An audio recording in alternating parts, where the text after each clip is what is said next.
प्रश्न आता है कि सीडी क्या होती है, क्यों होती है, किसको होती है, इसे कैसे पहचाना जाए और इसको बचने के इससे क्या सामान्य उपाय होने चाहिए, उसके विषय में थोड़ा सा जानेंगे।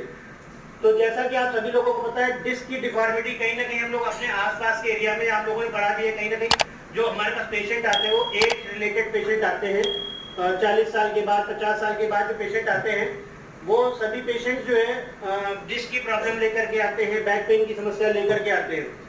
बट यहाँ पे सभी बैठे मेरे चिकित्सक साथी व वरिष्ठ चिकित्सक जानते हैं कि मैं कुछ वर्षों से यहाँ पे न्यूरोस्पाइन पे काम कर रहा हूँ। उस दौरान, इन कुछ वर्षों के दौरान मैंने ये अनुभव किया है कि जो मेरे पास पेशेंट आ रहे हैं उनको मतलब एक कोई फिक्स उम्र नहीं है उसकी, उसमें बच्चा भी आता है, जवान भी आता है और बूढ़ा भी आता है, किसी भी वर्ग को हो सकती है। तो इसके हिसाब से मैंने इसको कुछ विशेष हिस्सों में डिवाइड किया हुआ है। नेक्स्ट और आगे बढ़िए। जैसे कि यदि हम बात कर लें, जो छोटे बच्चे होते हैं 0 से लेकर 12 वर्ष तक के बच्चे, इन बच्चों को क्या है, माताएं हैं, सभी लोग हैं, रिश्तेदार हैं, मामा फूफा बुआ मौसी जो भी हैं, कहीं ना कहीं इनको खिलाने का एक चाव रहता है। या 2-3 वर्ष के बच्चे होते हैं, इनको उछल कूद करने का, ज्यादा काम करने का, ज्यादा एक्सरसाइज करने का, खेलने कूदने का, उछलने का एक ज्यादा शौक होता है।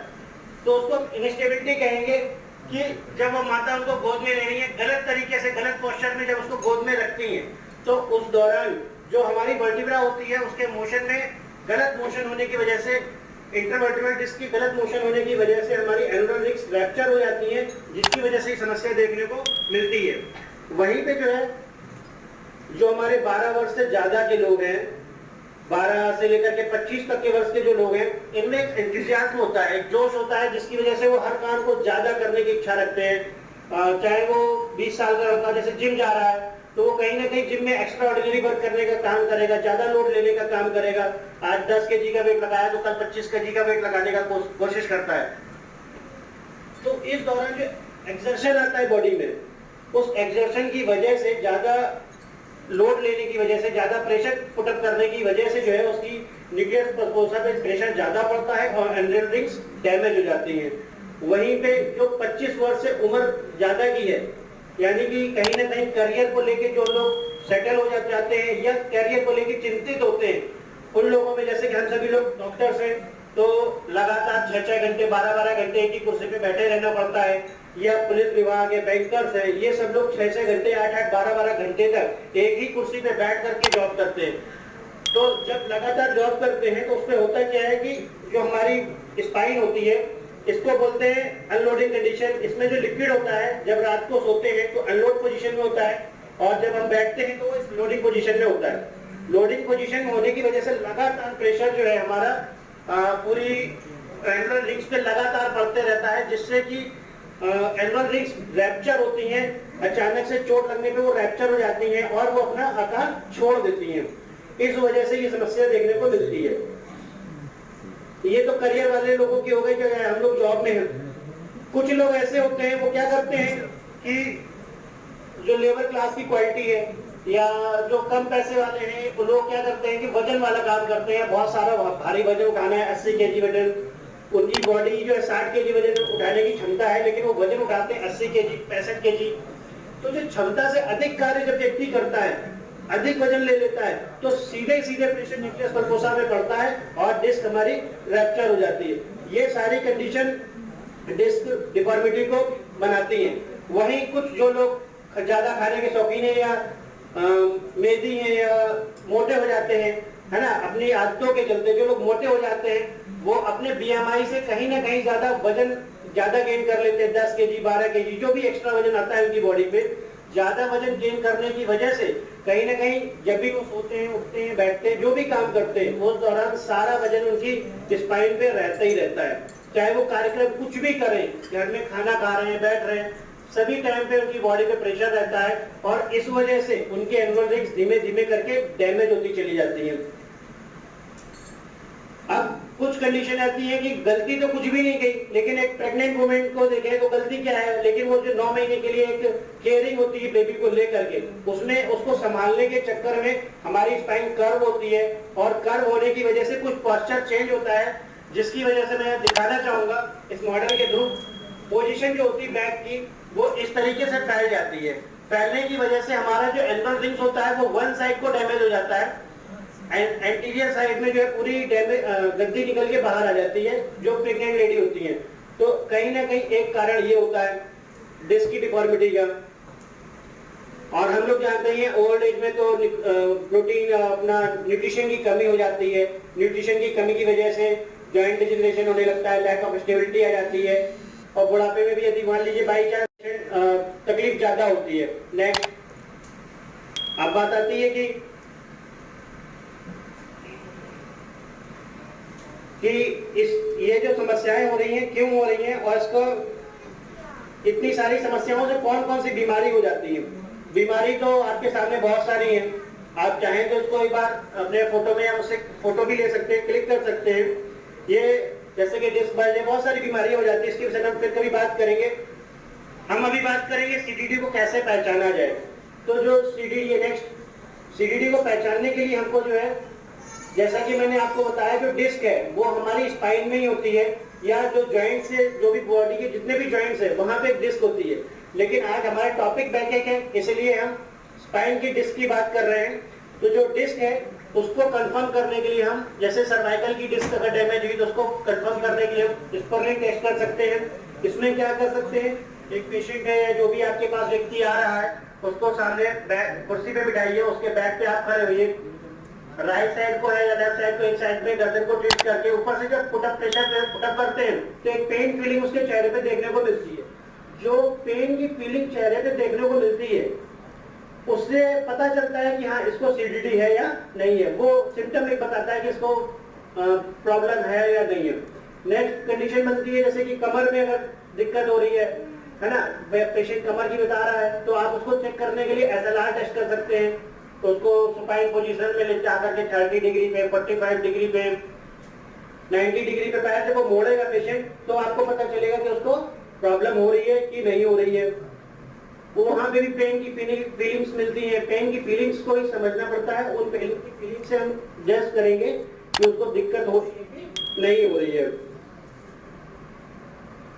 आयुर्वेद अपनी जगह बहुत अच्छा है, लेकिन फिर भी आज के जमाने में जो पब्लिक है कहीं ना कहीं कुछ टेस्ट को और मानती है कि भाई हम एक्सरे करा लें, तो या रेडियोलॉजी जितने भी हैं उसमें हम क्या करा सकते हैं, उसमें हम एक्सरे करा सकते हैं।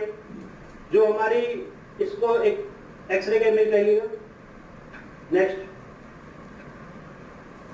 जैसे कि एक्सरे है, अब इसको थोड़ा सा मैं पास में जाके बताता हूँ।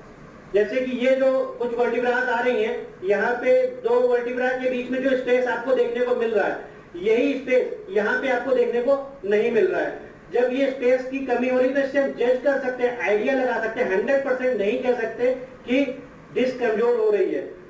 बट यहाँ पे आप देख पा रहे होंगे एक चमकता हुआ एक चोंच जैसी निकली हुई है, तो कहीं ना कहीं ऑस्टियोफाइट्स हो रहे हैं, सॉइलिंग है, इन्फ्लामेशन है, ये सारी चीजें देखने को मिलती हैं। यहाँ पे डिस्क का अनुमान लगाया जा सकता है डैमेज हो रही है। और सॉफ्ट टिश्यू होते हैं, इनको कंफर्म करने के लिए हम एमआरआई भी करा सकते हैं। जैसे कि मैंने एक नीचे एमआरआई दी हुई है, इसमें आपको देखने को मिलेगा ये जो डिस्क है वो हमारी डैमेज हो रही है कहीं ना कहीं, है ना। तो वहां पे डिस्क को देखने का मौका मिलेगा कि डिस्क कैसे डैमेज हो रही है। इसके अलावा कंडीशन बनती है नेक्स्ट, क्या हम पैथोलॉजिकल टेस्ट करा सकते हैं कि नहीं करा सकते, कौन से पैथोलॉजिकल टेस्ट कराने चाहिए। एक चीज बताना मैं भूल गया कि जो डिस्क डिफॉर्मिटी होती है वो संक्रमण की वजह से भी होती है, जैसे कि ट्यूबरकुलोसिस है या कोई लीवर का कोई इन्फेक्शन है, तो उस वजह से भी हो सकती है। वहां पे पैथोलॉजिकल जो टेस्ट है उसमें हम सीबीसी करा सकते हैं, उसमें केएलसी काउंट बड़े मिल सकते हैं आपको, एलएफटी करा सकते हैं, उसमें एसजीओटी एसजीपीटी बढ़ा हुआ मिल सकता है। यहाँ पे एलएफटी लीवर फंक्शन टेस्ट में एक प्रोटीन होता है सी रिएक्टिव प्रोटीन। जब भी पेशेंट को किसी भी बोनी पार्ट में जो है स्वेलिंग होगी, इन्फ्लेमेशन होगा, तो सी रिएक्टिव प्रोटीन बढ़ा हुआ मिलेगा। वहीं पे इन्फ्लेमेशन की, मसल इन्फ्लेमेशन की अगर पता करना है तो एक ईएसआर टेस्ट भी करा सकते हैं। तो इन कुछ टेस्टों के माध्यम से हम ये पता कर सकते हैं कि नेक्स्ट कि हम इसको जो है कौन सा टेस्ट कराएं, कैसे पहचाने कि सीडीडी हुआ है या नहीं हुआ है। अब बात आ जाती है उपाय की, क्या उपाय करें सामान्य तौर पे, किन चीजों को करना चाहिए, किन चीजों को नहीं करना चाहिए। तो सबसे पहले बात आती है पथ्य आहार विहार की, क्योंकि सबसे पहले पेशेंट दवाई देखे ना देखे वो पूछेगा डॉक्टर साहब क्या नहीं खाना है। सबसे पहला क्वेश्चन क्या नहीं खाना है। तो जैसा कि मेरे यहाँ वरिष्ठ चिकित्सक जानते ही हैं कि मैं यहाँ पे न्यूरोस्पाइन की प्रैक्टिस कर रहा हूँ, तो मैंने जो अपने अनुभव में किया है वो खास तौर पे गठीले पदार्थों का सेवन, सबसे पहले गठीले पदार्थों का सेवन रोकता हूँ, जैसे कि चना, मटर, राजमा, अरहर दाल, सुपारी इत्यादि वगैरह, इन चीजों को रोकता हूँ।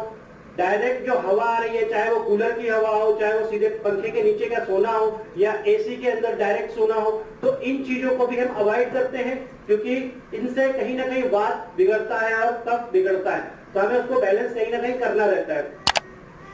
विहार में सीधे चलना है, स्ट्रेट अपनी पोस्चर को मेंटेन करना है, सीधे बिस्तर पे लेटना है, गुलगुले गद्दे पे नहीं लेटना है, इस चीज का विशेष ध्यान रखना है। जितने भी स्पाइन के पेशेंट या डिस्क के पेशेंट होंगे उन सभी को गुलगुले गद्दे पे या बहुत ज्यादा सॉफ्ट उस पे नहीं लिटाना है, उससे स्पाइन का पोस्चर गड़बड़ होता है। जो 0 से लेके हमारे बच्चे थे, 0 से लेके 12 वर्ष तक के बच्चे, उनमें भी सेम कंडीशन होती है कि वो बच्चों को जब माताएं गोद लेती हैं, गोद लेते समय वो गलती ये करती हैं कि उनको या तो ऐसे लेंगी या वो ऐसे ले लेंगी, तो उसमें क्या बच्चा एक साइड झूल रहा है, वो जो झूलने की कंडीशन है उस झूलने में ही डिस्क डिफॉर्मिटी आती है।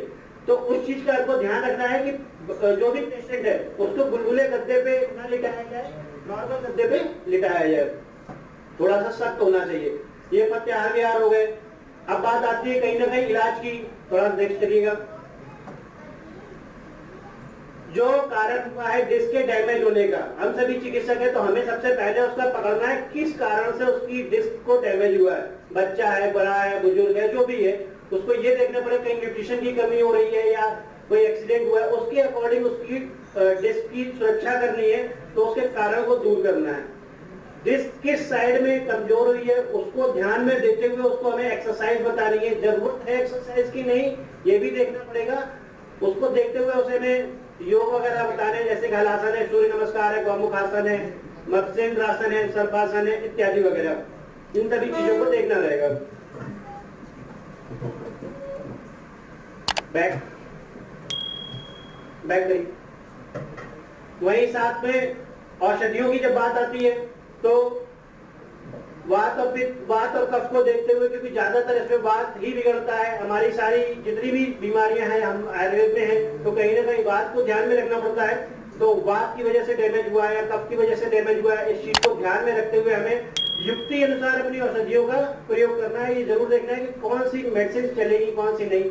वैसे हम तो जो है रस भस्म, जैसे कि स्वर्ण भस्म इत्यादि औषधियों में बृहदबात, चिंतामणि, तांबी रस वगैरह का यूज करते हैं, गुलकुल वगैरह का यूज करते हैं, कुछ चूर्ण, तेल, घी वगैरह, आसवरेश्वर रसायन का प्रयोग करते हैं। जैसा कि मैडम ने भी अभी थोड़ी देर पहले बताया था कि इम्यूनिटी मेंटेन करनी हो या कोई दूसरा भी काम करना हो तो रसायन बहुत ज्यादा इंपॉर्टेंट होता है। चाहे वो हमारा स्ट्रेस लेवल पे बात आए, चाहे वो हमारे पेन पे बात आए, बॉडी को रिजनरेट करने के लिए रसायन का बहुत बड़ा रोल होता है। नेक्स्ट, तो रसायन के अलावा अब बात करते हैं, जब मेरा यहाँ पे पेशेंट जब हमारे पास आता है तो सबसे बड़ी समस्या ये होती है, हमारे आयुर्वेद में एक पेशेंट तो बाद में आता है, थोड़ा सा है ना, लेट लपेट आता है ढूंढ ढांढ के। तो जब पहले शरीर से बीमार होता है, फिर दिमाग से बीमार होता है, दिमाग से बीमार होने के बाद जब डॉक्टर के पास जाता है तो पैसों से बीमार हो जाता है, जब पैसे भी बहुत ज्यादा चाहिए। तो वहां पे झंडू कंपनी से, जैसे झंडू कंपनी के कुछ प्रोडक्ट आते हैं, यहाँ पे एक बात कर ले, जैसे रूमा गोल्ड है, इनमें इस प्रोडक्ट में इन्होंने जो है खास तौर पे स्वर्ण भस्में भी डाली है, अन्य भस्में भी डाली है, गुकुल का भी प्रयोग किया है, क्वाथ का भी प्रयोग किया है। यदि हमें डिजिटल इंडिया की तरीके देखें तो हम यदि किसी छोटे से रूप में यदि उसको दवाइयां देना चाहते हैं तो आप इनके प्रोडक्ट का भी यूज कर सकते हैं अपनी युक्ति के अनुसार। वहीं पे ये सारी समस्याएं होती हैं तो कैल्शियम कहीं ना कहीं डाउन होता ही होता है। तो हम ये कहेंगे कैल्शियम के लिए हम अस्थि श्रृंखला या सेलकाल, जो एलोपैथी में दे रहे हैं वो सेलकाल वगैरह देते होंगे, जो भी देते हैं, या आयुर्वेद में अस्थि श्रृंखला देते हैं, ऐसे कॉम्बिनेशन को देते हैं। वहां पे यदि आप देखें तो झंडू कंपनी का एक जेनेस्टो आता है, जेनेस्टो का भी बहुत अच्छा रिजल्ट है। मैंने अभी कुछ दिन पहले उन्हें जी को एक इमेज भेजी थी जिसमें कि ग्रीन स्टिक फ्रैक्चर था, शायद वो फोटो लाए हो, आपको देख सकते हैं। उसमें एक 80 वर्ष की